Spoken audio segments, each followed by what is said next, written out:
Morning, Friday, November 7th, 2025. I'm Larissa.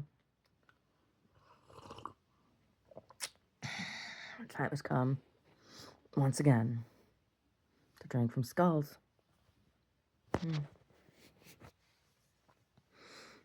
So, open to the public today. Stopped by the studio yesterday at galleries and tidied up a little bit and took care of a couple things I need to take care of over there. I'll go in today, a little bit early. So, what have I been working on? Well, still trying to secure all the supplies I need for this upcoming project that I'm trying to start. Part of it, like I haven't been able to until now. I'll be able to now. Well, we'll see. So, want to make these rugs, and I have to build a tufting frame for myself to make them. But I had to find the materials to make them the size I want to make them. Like you can buy tufted rugs, right? Like so that are big. So like where I know they make the materials in the size that I want. Why it's been so hard for me to find it, I don't know. And it's like anybody I call and talk to, nobody wants to help. Like get no information, right? Like, I don't know. So I think I finally found someone to supply it. But the thing is it's coming from China and it takes 20 to 30 days to ship. And I understand. Okay.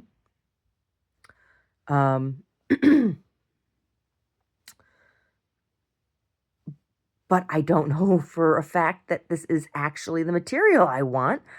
How do you confirm that, right? And it's not like they can just like, are they going to just like pop a sample in the mail to me? No.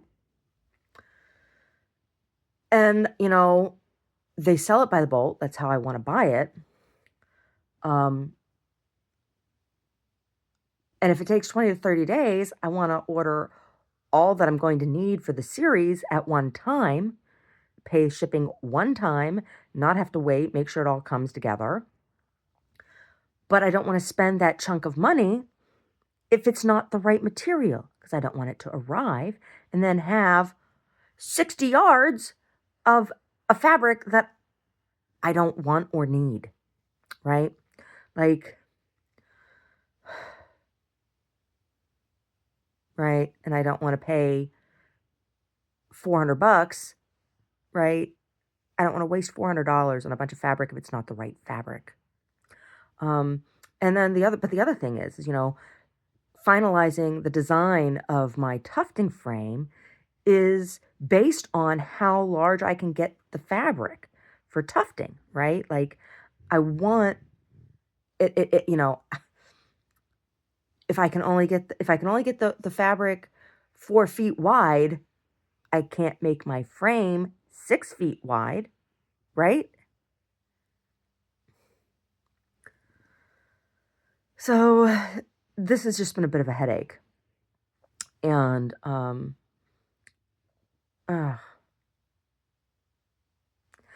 the tufting frame is going to be dual use. It's going to be both a tufting frame and a loom, right? I've been studying up on tablet weaving, and I want to build a loom that is based on the premise of tablet weaving.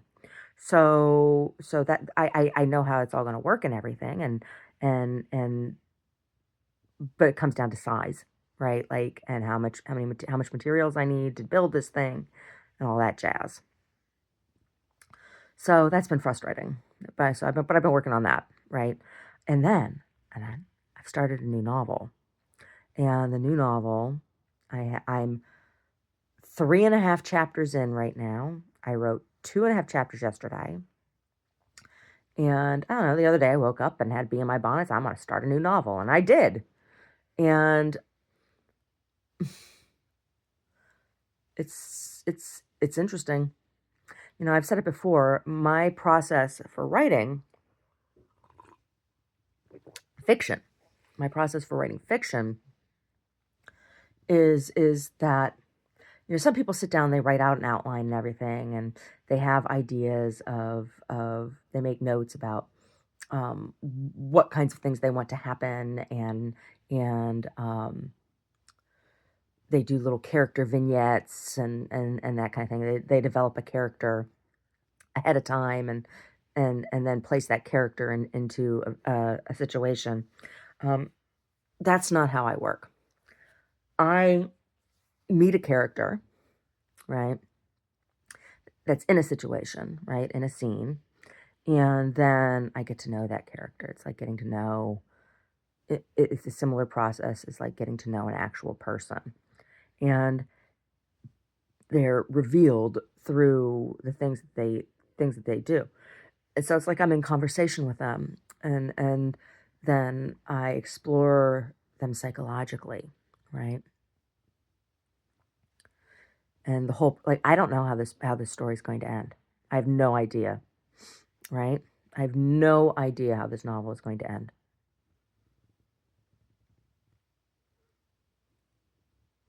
So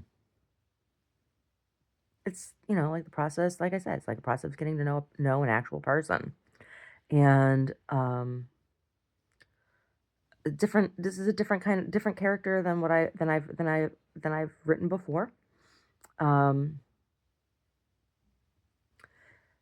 and there are some devices that I have already employed within the structure of the novel. So I've made some literary references to characters in other famous novels, that are very subtle. Yeah. Mm.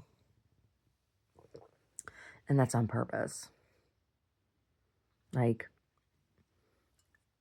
they're not just like random characters. Like, there's a reason. Um, so Light in August, which is one of my favorite books, um, the female, the main female character. There's two important female characters, but the main one, Lena Grove. Um, she is representative of a shift in the role of women socially and culturally in the United States as a result of the Great Depression. And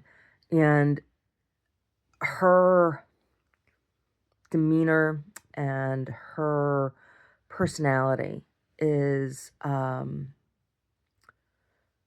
part of what makes that novel move. She moves the novel.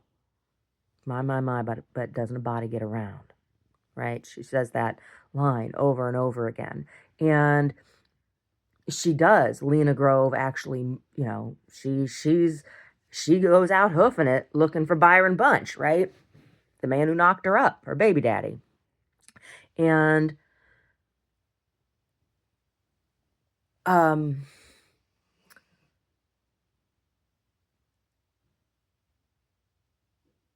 I am juxtaposing that movement with a sedentary nature of a character in the novel I'm writing.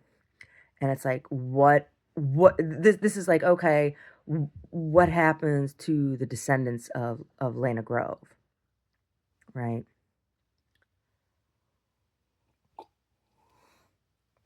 So anyway, anyway, I mean but that's only one facet of what's going on in this novel so far.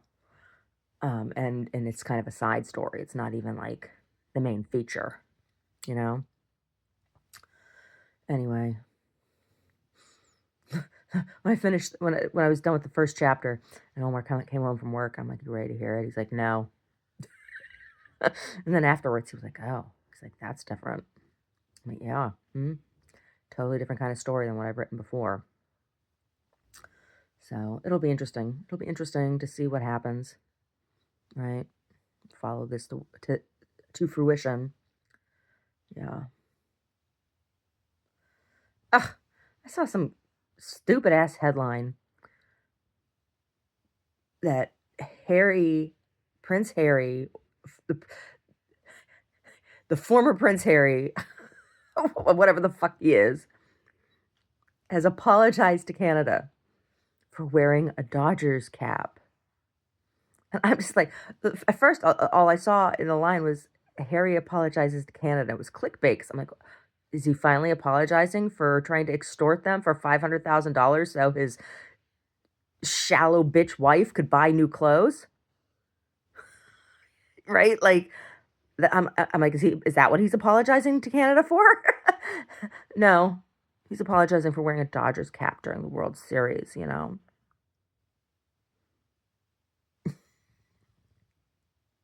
Because Queen Elizabeth was on the Canadian money and everything, and he's living down there in LA, right? He doesn't want to be a royal anymore. No, no.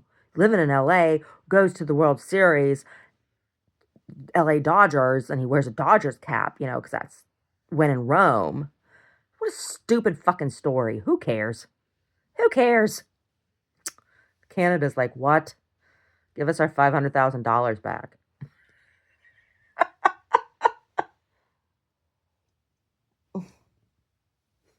Anyway, who the fuck cares about any of it? Who cares about any of it? Yeah. And then I'm trying to find people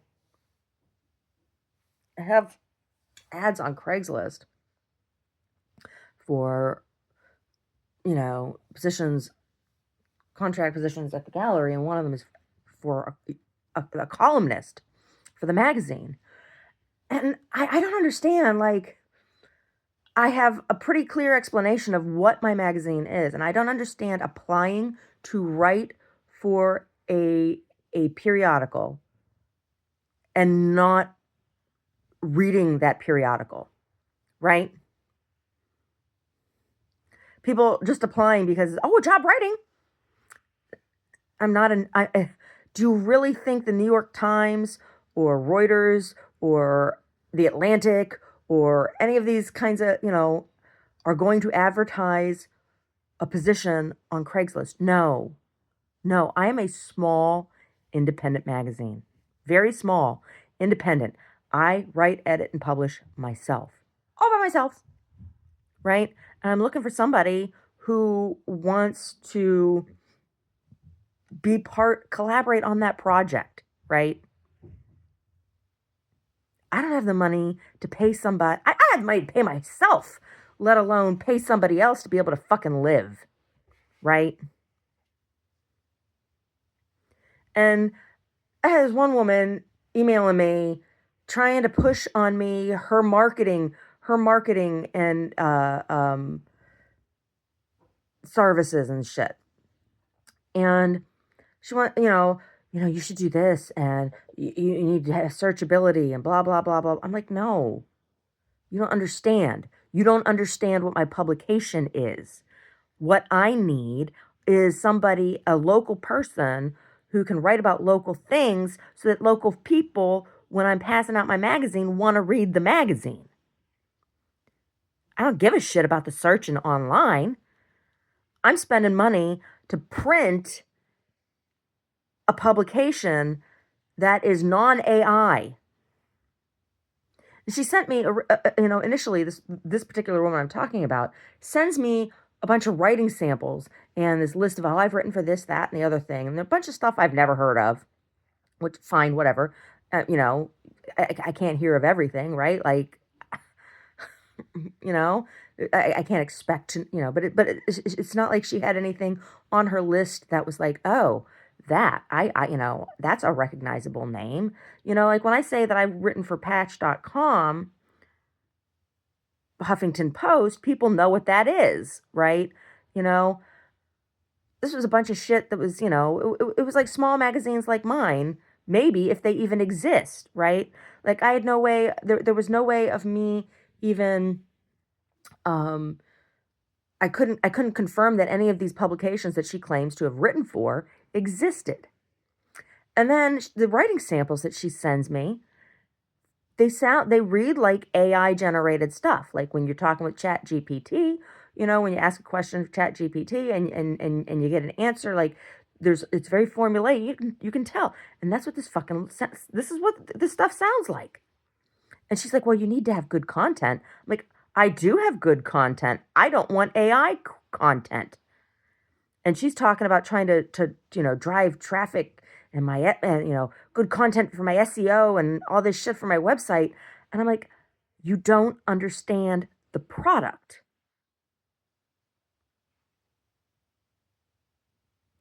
And I don't think she's actually read the magazine. So, I'm just like, okay, people. And I had another woman email me. I love to write. Okay, great. No writing sample, no resume, no background, nothing.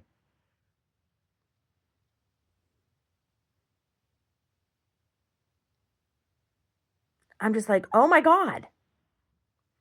So I don't know. I don't know. I don't know if I'm ever gonna find anybody who fits the bill, who. What I'm offering is the kind of thing that I was looking for when I was looking for well, writing work for kind of like a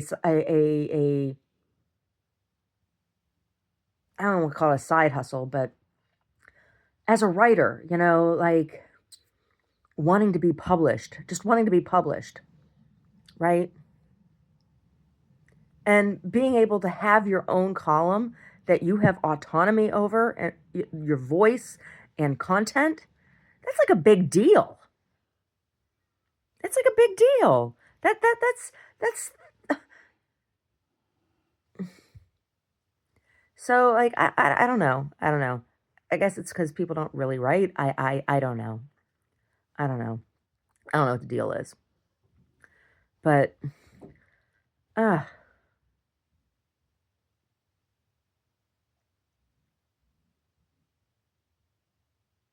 I don't know.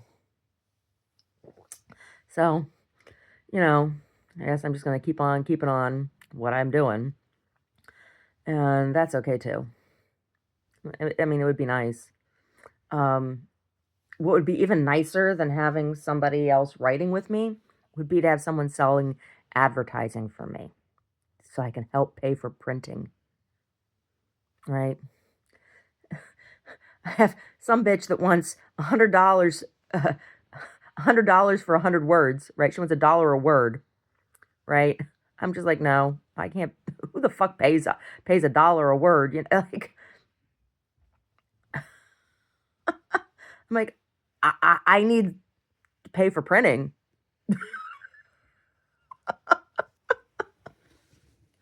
right? Mm, crazy, crazy. I had a guy send me this like elaborate, this like really really elaborate cover letter and stuff talking about his technical writing for technical magazines. Like, did you read my magazine? On one hand, it would be interesting to have a column about art and technology, but I don't think he's going to be writing. He's like, I like art. I've been writing about technology. I think I could write about art. Okay. And that's like the attitude of tech people that, art is just something fun and easy, No, no, no, no. I'm like, have you read the magazine? And that's been my response to the majority of people who have reached out. There was one young guy who I was hoping to hear back from him after I emailed him, but I didn't. He sent me it was an appropriate resume. And he had done a lot of work for his college magazine. Mm. And he was into poetry and stuff. I'm like, okay. And he sent me a poetry sample. And I'm like, all right, well, I have a poetry column. Um, and I said, you're welcome to submit to that poetry column at any time. I said, if you're, I said, what kind of column would you be interested in writing? I have some columns that I would like to have written. Um, that I would assign to the right author, to the right writer. But I'm also like, what can somebody suggest to me? If you're going to read my magazine, what can you offer? What is your unique voice, right? Like, what's your angle, on this whole idea of the slow movement and slow art and art politics, right? Because that's what my magazine is about, right? I talk about fabrication and all that kind of stuff and techniques, but ultimately, my magazine is really about art politics and uses all of these other um, perspectives or topics as a vehicle for talking about art politics ultimately, right? So I don't know. I guess it's fairly intellectual, and um, there's a limited pool of people who are art nerds, right? My magazine's kind of art nerdy. hmm And that's not even talking about the images of my actual work, right? Now, writing about the rugs is going to be interesting.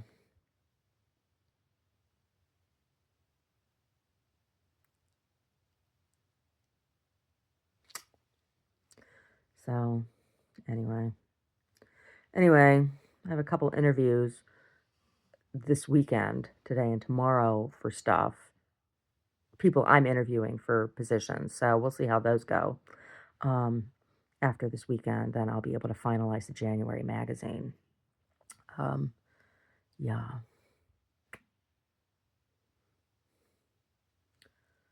Oh, last night, Brody. So it's been raining here, and he's still got that bandage on his foot, and his foot's healing up really well. But I had them put the fresh bandage on as opposed to him walking around with the sutures exposed because of what the terrain is here on the property, with the rocks and the driveway and everything. I didn't, it's not just grass or even a smooth concrete. It's rough here, right? So I had them put on another bandage. Well, it's been raining, and the bandage can't get wet, otherwise, there could be infection that happens in the sutures, right? The sutures are coming out in a couple days here, but it's been raining. And so yesterday, I can't just let him go out to go to the bathroom like I can when it's dry out, right? And I've been having trouble with my arm, and I can't handle him on the leash right now. So yesterday, he held it all day, and when Omar got home, he took him out on a leash, and I guess he tinkled or whatever.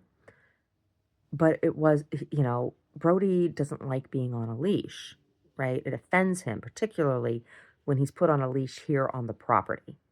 Like, it really offends him. He gets bent. Like when we're out in places that he's not been before or whatever, he doesn't like being on the leash, but he understands it, and he'll do it, right? Because he knows he has to. Um, but he gets really, really offended because, like, even when we're getting in the car or whatever, it's just like, we ask him, it's like, please get in now. Can you do this? Will you do that? Like, and he's used to that. He's used to being treated that way. So he was mad last night when Omar came home and put him on a leash to go outside to use the bathroom. So he comes back in the house and he took a giant shit because he'd been holding his poops all day. Giant shit in the living room. And Omar's like, oh my God. And then he went and whizzed an ocean in the dining room. And Omar's like flipping out, and he's like running back and forth. I'm trying to help, like, and Omar's like frantic, right? And so I'm like, okay, I'll just get out of the way. Well, then he gets pissed off. He's like, "Can't you help me?" Well, I had gotten up when I saw how much urine there was. I got the towels, the yucky towels that we use for cleaning up such things, and I was going to throw towels on it to absorb it. And meanwhile, he's throwing paper towel. And I'm like, I don't want to throw towels on top of paper towels, right? If that's how he's gonna do it, and I'm like, that's gonna take a lot of paper towel. And then I just got out of the way, and so I was like, well, what do you want me to do? Because I said to him when he was stopped, I said, what? I said, what do you want me to do? What do you want me to do? You know, what I wanted him to do was just get the fuck out of the way and let me take care of it. Um, I mean, I needed his help to like move stuff because I can't do that, right? But he he he was really upset, and I'm just like, you need to calm down. So I was just like, okay, I'm just gonna step back, and when he's ready and needs me, he'll tell me. So finally, he got all frustrated, and he's like, aren't you gonna help me? I'm like, what do you want? What do you want me to do? I said, I went and got towels, and I was in your way, and so I moved. He's like, and then he just like stopped and he looked. He's like, oh, he's like, okay, go get the towels. So, and we did that, and and then Brody was just like, oh my God, because Omar was so upset, right? Like, and he was upset in a way that Brody had not seen before, you know? Omar was like, oh, it wasn't an angry upset. It was like, um, anxious, scared upset kind of thing. Like, overwhelmed, overwhelmed. Yeah. And so, then Omar just opened the door and told Brody to go outside. And Brody was like, because he knew he wasn't supposed to be just outside running around on his footy foot. He knows because we've talked about it. And so he sat by the front door, and Brody got really upset, and he started to get this real sticky drool, and it was like he was crying, right? So after we got it all cleaned up, and then I opened the door, and Brody was like, I said, "Are you gonna come in?" And he was like, "Oh, am I allowed to come in?" And Omar went upstairs and like was in his office, right? And just walking away from the whole thing because it was just this huge poop and pee mess, right? And Brody was like, finally Brody came in, and I wiped his face and everything, and he was looking around, and he's like, "I'm sorry." I'm like, buddy, you know, he could have gone to the door, and he didn't. And he didn't go to the door. He just went because he was mad, right? He was mad because he didn't want to be on a leash. And so we had to talk about it. And then I told him, I said, you better go upstairs and apologize to Daddy. And Brody was like, he looked up the stairs. I said, go apologize to him. And so Brody went up the stairs, and he stuck his head. I saw him. He stood off to the side of the door, and then he just stuck his head out, looked in at Omar. And Omar was like, "Oh, Brody, oh, buddy." Because Brody was scared. He had never seen Omar like that. He's like, "Oh, I'm scared of Daddy right now." Oh, it was such a mess. It was such a mess. So I got all those PP towels now in a plastic garbage bag at the bottom of the stairs. Put those in the washing machine before I go to work. You know, I'm gonna get up after I'm done here with my tea, make the bed, take a shower. I'm gonna make the bed, and I'm gonna go make a frittata, and then I'm gonna take a shower while the frittata's baking. Although I hear him down there in the kitchen, he's not done doing his thing. And I don't like to get in his way, you know? Oh, you don't want to get in Omar's way when he's in the middle of his process. No, do not interrupt the Omar man when he is in process. Whatever it is. Until he says, what do you think I should do? Just don't even get in the way.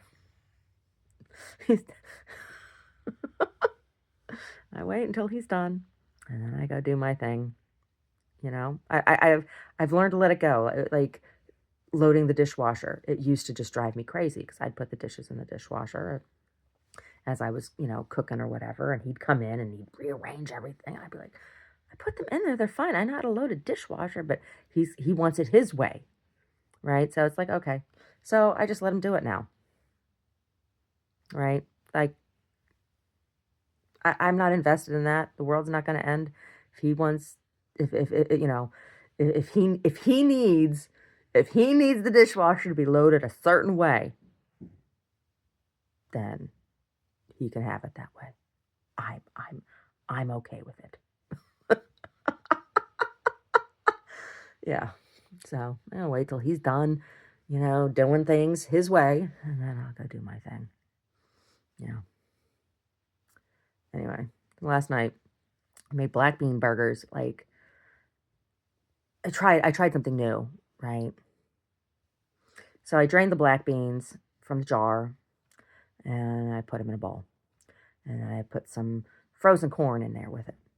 And then I added my dry seasonings, onion powder, garlic powder, and then the dehydrated vegetables, the dehydrated bulk vegetables.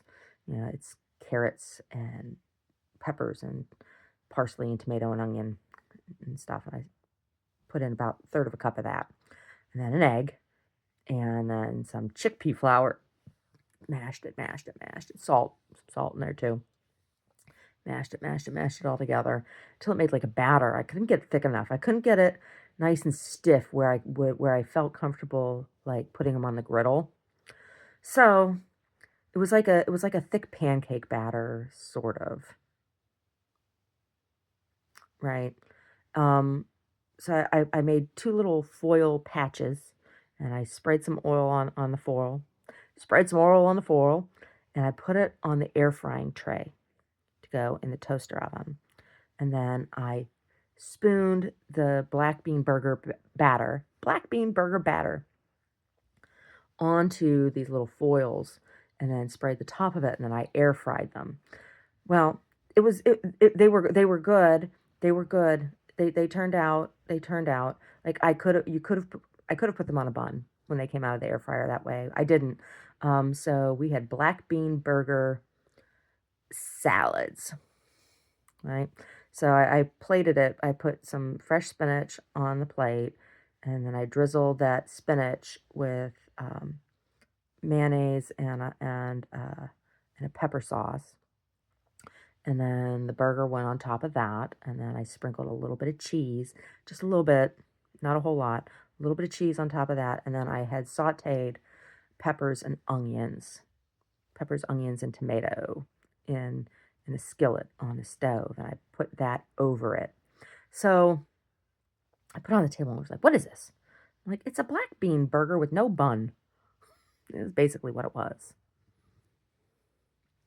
right? It was a black bean burger on a bed of spinach with onions with peppers and onions. It was good. It was good. That's what we had for dinner last night. Yeah. So I don't know. I don't know what he's gonna do for dinner tonight. I'll have to ask him if he wants to if he's gonna come down to the gallery or not to hang out with me. Um, I was considering taking the dingus with me today. I was considering it. I was considering telling him I will take the dingus with me today, and then you can come down with the truck later and then take him home. I don't know. That might be too elaborate. He might just want to hang out with him today. I don't know. I don't know what he's going to want to do. I don't know. I don't know. But things I want to do at the gallery today while I'm there, I want to re-photograph all my t-shirts and individually, because I have them photographed in groups. I have to photograph them all individually. And I think I'm going to put them in, I'm going to do an online store on my website for my t-shirts and my greeting cards only, I think. I think that's what I'm going to do. I think that's what I'm going to do and see if I can sell them that way. We'll see. We'll see. Anyway. So I'm going to do that. And I have I have the 3 different clays that I have, the porcelain, the B-mix, and I have this black clay.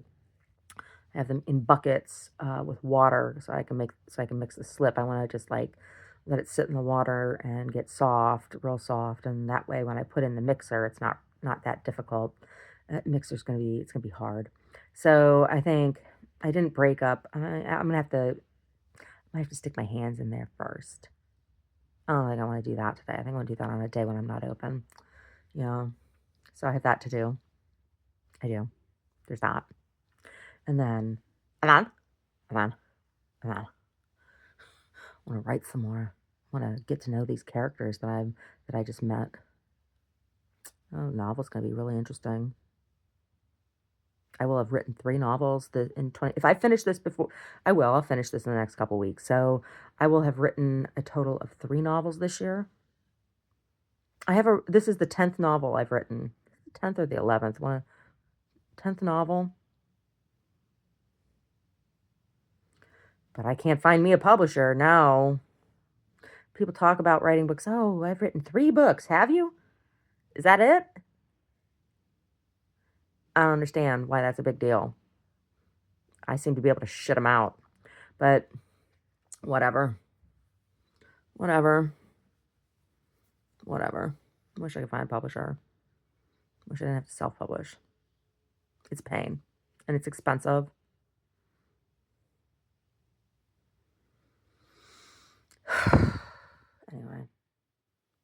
Anyway, first world problems, right? First world problems. We're going to be doing nuclear tests again? I don't know.